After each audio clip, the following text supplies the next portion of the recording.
guys, welcome back to Cycle Every Day. Autumn's finally here in the UK. We can see all the leaves started falling off the trees. Today we're up in Dudley by Priory Ruins. What I wanted to do today was just talk about the our experiences with the Brompton. We've had this bike now just over a month and I've done just over 1,000 kilometres on it. And I thought this was kind of a good opportunity really to see what we think basically so far. So 4 things I want to talk about in today's video are going to be comfortability, so what's it like to ride in terms of is it comfortable. Then we're going to look at rideability, so how does it ride. The third part is going to be make it your own, so what we think are good things about it. And then the final bit is going to be about value for money. So if that sounds something that you're interested in, we're going to crack on straight away with the first part.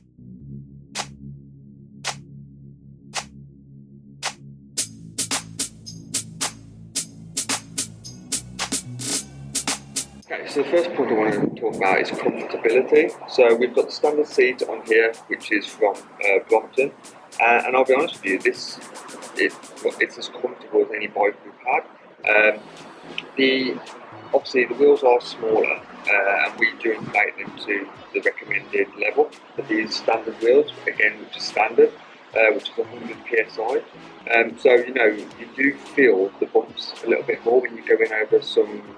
For example, when we go along the canal, it can be a little bit uneven surface, and also even the roads aren't always quite smooth.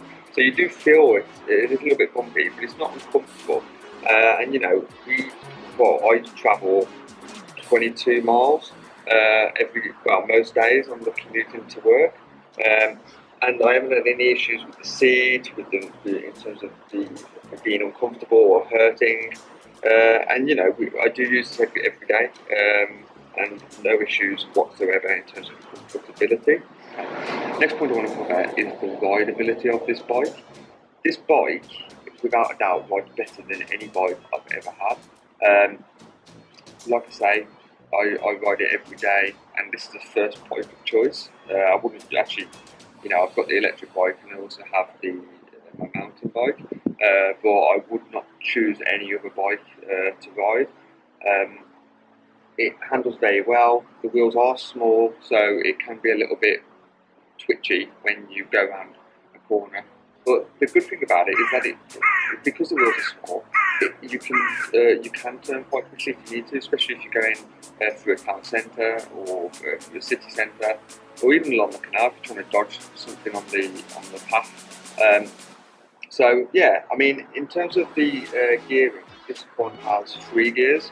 So it's Sturmy Archer, standard ratio, gears controlled on the front, just move it up and down.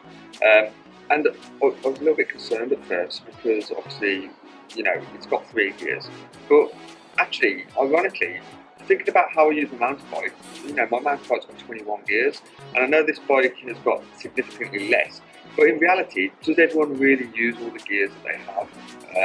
I've never had any problem with this bike in terms of struggling up a hill or going down a hill. So yeah, it's got 3 gears. Speed 1 obviously is the lowest, so that's use that just mainly for going up hills. Speed 2 I use on the flat, and I can average about 25 kilometres in speed 2. On the flat, and then obviously speed 3 is for going downhill. Yeah, so I've not had any problems with the gears. Sturmy Archer actually, I think are really good gears. I don't have any problems in terms of it struggling to change gear. They're really easy to change to if you need to. Although I haven't had to, they're really easy just to change, and it's no problem at all. We ain't got no derailleur or anything like that on this bike. So yeah.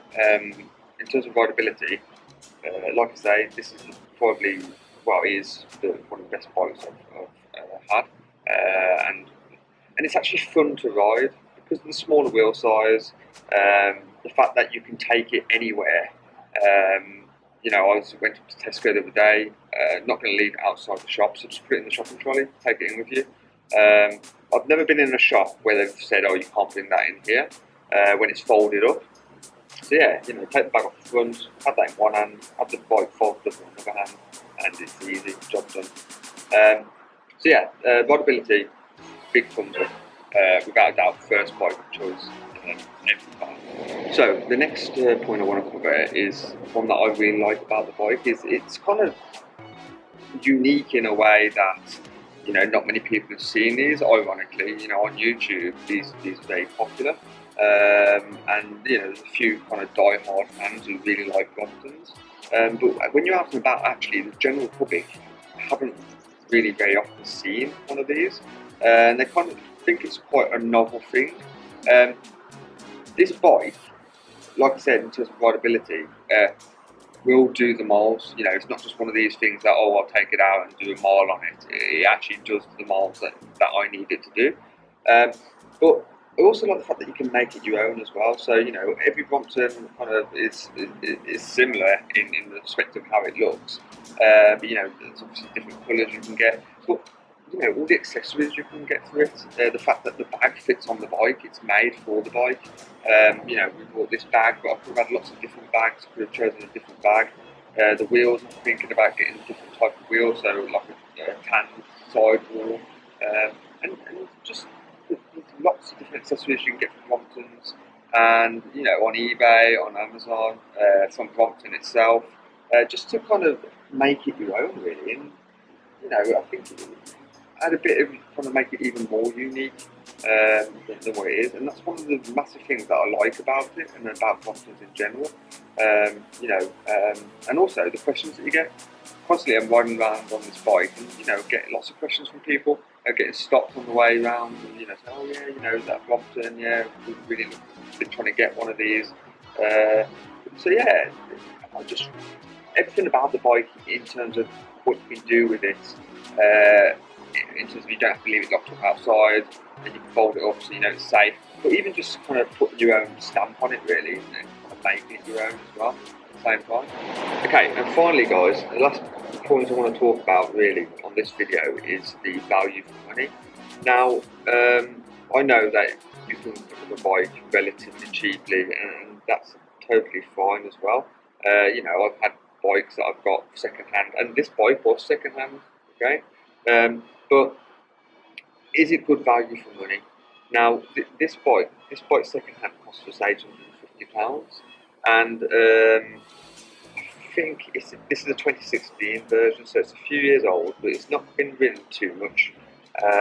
And if I was to get this brand new, it'd be just over 1,200 for this model. Now, is that good value for money? Now, some people would argue actually that's quite expensive for a bike. But you think about how I use this bike personally. This is kind of like a car to me. So you know, this is used to go to work on, to drop the kids off at school.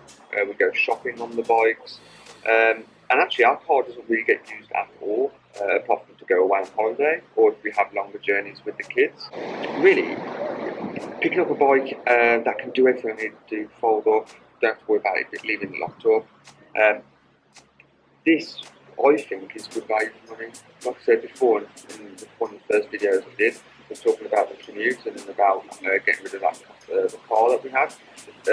And you know, that car was costing me, you know, £300 to £400 a month. And think about that. After 3 months, this bike has paid for itself. Even if I bought it brand new, after 3 months, it's paid for itself. Compared to a car, which obviously it paid for insurance, the petrol, and the car itself as well. And obviously the maintenance on this is very cheap as well. I haven't really had to do anything. All the maintenance I've done on my own, although I've not really had to do much. But it's relatively cheap to keep and good exercise for you as well. So in terms of value for money, without a doubt, I mean, from now on, I wouldn't really buy anything else than one of these bikes. So the next bike we buy, when we need to buy one for my wife, will probably be a Brompton again. And even for my kids, you know, kids are getting old, a little bit older now, and he's really impressed with this as well. So a 12-year-old, and the next bike he gets, that may be a Brompton as well. But it's so easy to ride, and just really enjoyable to ride as well. Right guys, that's it for today's video. I just really want to thank everyone really for all the support that you've given over the past few months. You know, we started this channel just a couple of months ago really, and we started it with the electric bike. It's all about kind of moving over to the bikes, getting rid of the car, saving a bit of money and just sharing our experiences. And you know, kind of really kind of happy that everyone's kind of started enjoying the videos really, and you know, all these comments that we're getting, and you know, really appreciate it, and it's really interesting to see what other people think. You know, let me know what you think about Bromptons. If you've got a Brompton, maybe you think about getting one. You know, it's really interesting, I think, and it's nice to kind of chat to everyone and see what your opinions are. Again, thank you for subscribing. If you like this video, put a like onto it, and you know, we'll catch you in the next one. Thanks, guys.